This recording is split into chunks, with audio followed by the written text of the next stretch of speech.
Il pose la question. La vraie. Benoît Dutrisac. Celle que tout le monde a en tête et que personne d'autre n'ose formuler à voix haute. Dutrisac. Il n'est pas là pour mettre à l'aise. Il est là pour obtenir l'information. Et il a tout son temps. Il sent quand on lui cache quelque chose. C'est un don ou beaucoup d'années d'expérience. Dans son cas, c'est probablement les deux. Benoît Dutrisac. Hello, bonjour, bienvenue, bonjour, Madame Olivier, bonjour. Commençons par hello. Hello. Pas dans un contexte de guerre. Non, parce que c'est stressant. Puis là, Olivier est allé me chercher mes écouteurs. Merci Olivier, ça gramouille. Il a là mes écouteurs, j'ai pas mes écouteurs. Tu sais comme un vieux fatigant, là. J'ai pas mon verre d'eau, j'ai pas mes écouteurs, changez la chaise. Ouais, change de chaise, trempe ses dents, frotte ses pieds, là, tu sais, arrange ses varices. Tu sais, c'est comme ça, je me tape ses nerfs déjà. Ah non, ça jour 3, mesdames et messieurs. Ça se fait pas. Fait que Olivier Guy est allé me trouver mes écouteurs. Mais tu sais, moi, je suis pas superstitieux, mais j'ai comme un rituel à respecter. Puis s'il est pas là, je suis mélangé. Hey, non, ça va pas bien, mon affaire. Ah, je le sais. Je le sais. Non, mais je comprends. La routine, c'est sécurisant. Ça te met dans un environnement mais faut que ça de roule, bienveillance. Oui, Mario sort du studio, nous on rentre, tu sais, on doit se brancher, fait que tout doit être en ordre pour pas virer fou. Et là, je suis un peu fou, là.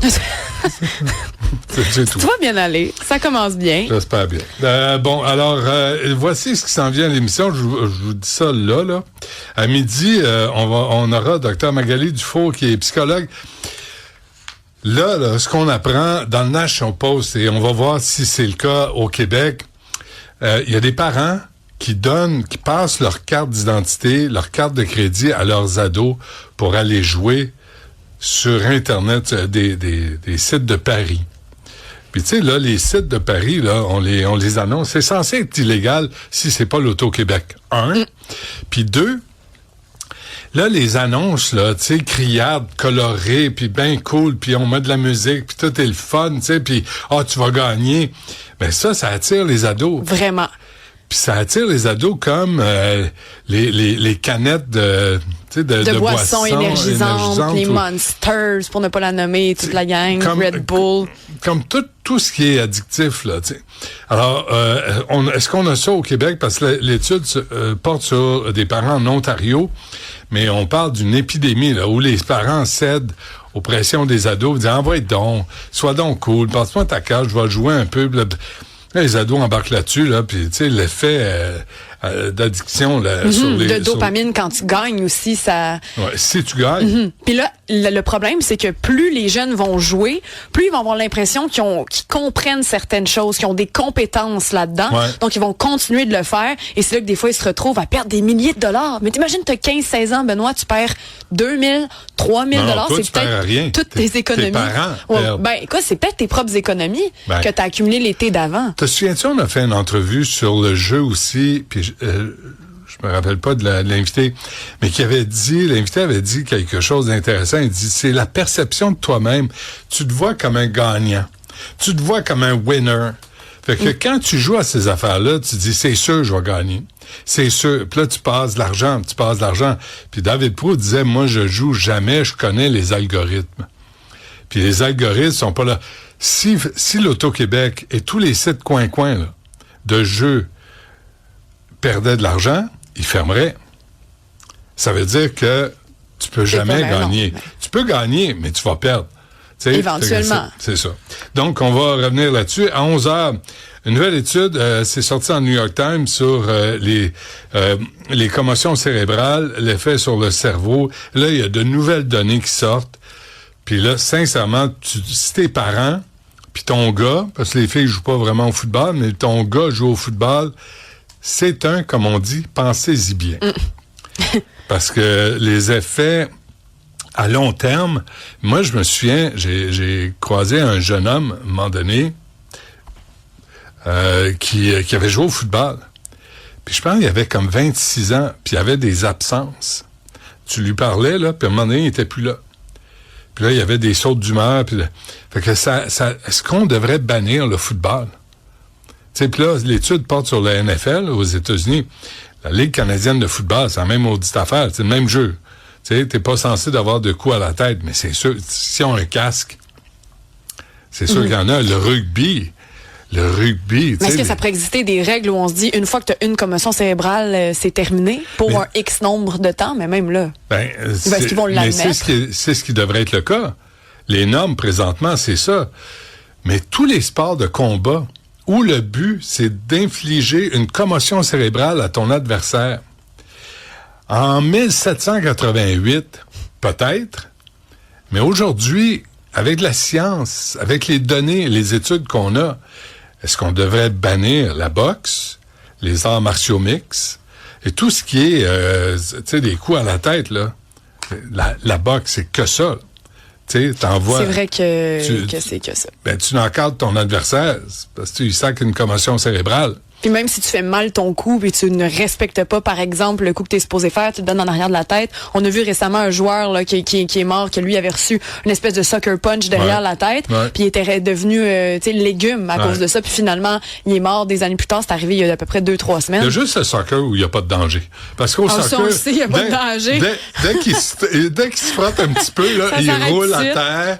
Puis là, il appelle l'ambulance. Puis là, ils ont besoin d'une transfusion sanguine parce que le gars, il a touché un sourcil. C'est vraiment ridicule. Mais au hockey, c'est pareil, les coups à la tête. Le Canadien, là, les dernières séries, ils en ont mangé. Ben, c'est une des raisons pour lesquelles on avait parlé justement à Dave Ellenberg à ce moment-là. Vous avez mis des photos puis des exemples de mise en échec pendant les séries violentes. Ils sont rentrés dans la bande, tombent par terre. Ça, hein? Slavkovski qui avait eu de la difficulté, là, les matchs de fin de série, puis tout le monde se rendait compte qu'il avait l'air un petit peu perdu sa glace. Ça fait geler au milieu de la glace. Non, c'est ça. À 10h30, dans cet esprit, on le fera pas la semaine prochaine, là, parce que c'est trop compliqué. Les partis politiques, là, c'est trop compliqué. Hein? Puis demain, c'est jeudi. Oui. Demain, c'était censé être Québec solidaire. Puis Québec solidaire, ben, je pense qu'ils sont... Ils ne répondent pas, là. Sont en meeting à Gaza. Ils sont en train de régler le conflit au Moyen-Orient. Ils sont sur une flottille? Ah non, ben c'est sûr. Une flottille, là, où ils vont... Puis là, après, ils vont pleurnicher. On s'est fait torturer parce qu'on nous a donné de l'eau tiède. Québec solidaire, là, sont bien occupés à régler le sort du monde. Un peu comme Valérie Plante qui règle le sort du monde puis qui a de la misère à s'occuper de sa sacramouille de ville. Hey, mais attends, je me suis fait texter concernant les commotions cérébrales au soccer, qui dit qu'il y a beaucoup de commotions en lien avec les coups de tête sur les ballons. Oui, c'est vrai. Ça arrive souvent. C'est vrai. Donc, en dehors du flattement de sourcils, il y a ça aussi. Je suis juste très, très langue sale, des fois. Rage bait, motherfucker! OK, puis Sonia Bélanger, qui est la ministre de la Santé, ministre responsable des aînés, ça, c'est la CAQ. Nous envoie la ministre pour nous parler du plan de la CAQ en santé. Donc, on va lui parler à 10h30. Et tantôt, à 10h, on aura le vice-président de l'Ordre des médecins vétérinaires du Québec pour faire suite à l'entrevue qu'on a faite lundi avec Mme Kiroy, qui a son chien, sa picouille, qui avait mordu 2 enfants et son autre chien. Puis elle avait dépensé 800$ pour une évaluation. On avait fait jouer le Scrabble, le chien. Es-tu capable d'enfiler des wouf? Bon, bref. Et puis, là, pourquoi, ça coûte si cher, l'évaluation d'un chien? Pourquoi 800$? As-tu besoin de matériaux de construction? As-tu besoin d'informatique? Tu sais, c'est vrai que c'est cher. Voyons. Nous, là, notre chien, le cavalier King Charles, là, ça a l'air qu'il faudrait regarder pour ses dents. On veut bien, là. Mais on nous a dit que ça va être 1900$. Juste... Mais c'est quoi, juste pour vérifier si les dents sont correctes, puis peut-être, tu sais, voir. Un petit tour chez le dentiste de chien. Ouais, 1900$. Puis là, tu veux pas que ton chien souffre. Puis là, tu dis, est-ce que je vais payer ça? Est-ce que le chien a mal aux dents? On lui a posé la question, elle répond pas. Ouais, c'est... Tu sais, elle répond pas, elle vient se coller, elle veut se faire flotter. S'en fout. Non. Ça va devenir un chien denté. Mais elle croque ses croquettes, là, ça va, elle mange, tu sais, je veux dire, elle pleure pas, il y a pas de signe comme quoi elle a mal aux dents. Là, le vétérinaire nous dit 1900 $. Tu dis, attends, sacre-moi, qu'est-ce que vous utilisez comme matériel pour justifier ces coûts-là? En tout cas, on va parler de ça à 10 heures. Puis qui décide qu'un chien va être euthanasié? Le propriétaire, le vétérinaire ou la SPCA? La SPCA, là, a des jugements assez douteux, là, parce que la SPCA avait évalué le chien de Mme Kerouac. Ça a duré sur 1 an, cette affaire-là, d'été 2025 à été 2026. Première fois que le chien mord un enfant, il amène évaluation, 800 $. 3 sur 10.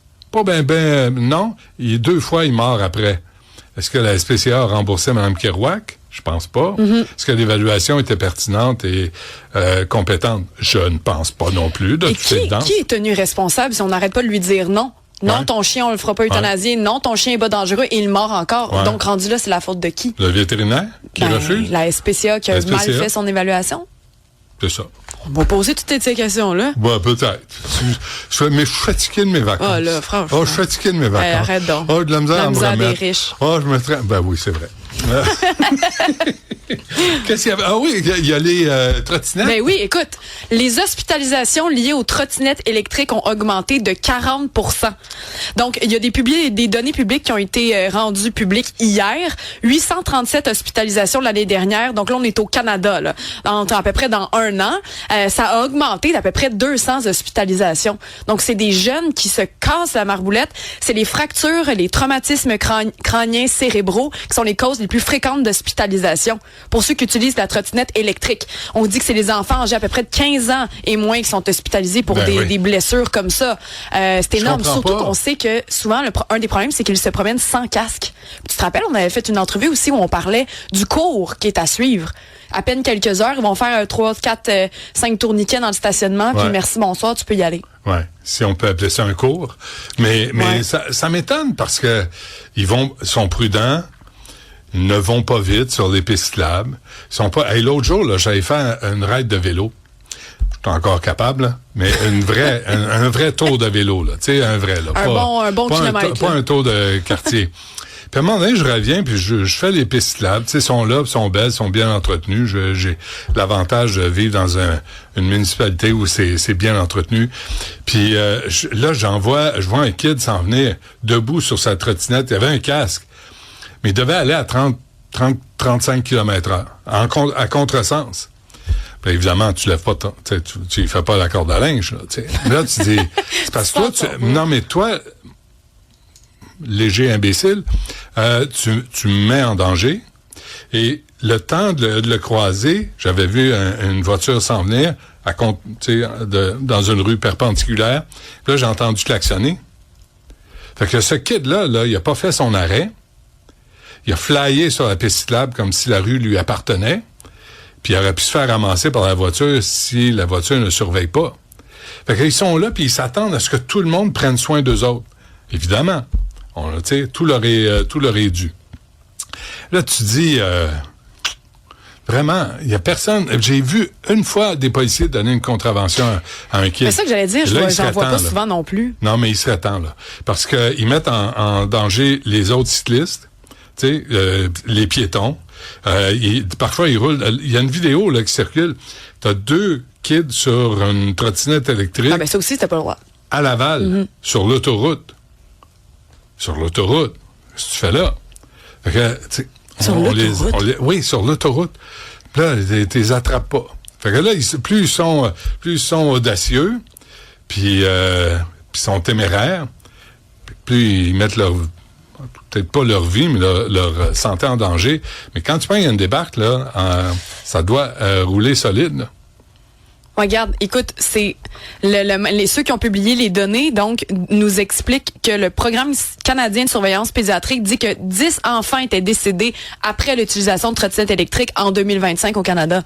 Quand même. Puis là, avec les traumatismes crâniens qui continuent d'augmenter, il va peut-être avoir d'autres accidents mortels aussi à cause de ça. Ouais. Puis c'est souvent parce que ce sont eux, finalement, qui Puis comment ça fait qu'il n'y a pas de limite de vitesse sur ces appareils-là? Ben, je sais pas s'il n'y a pas de limite de vitesse.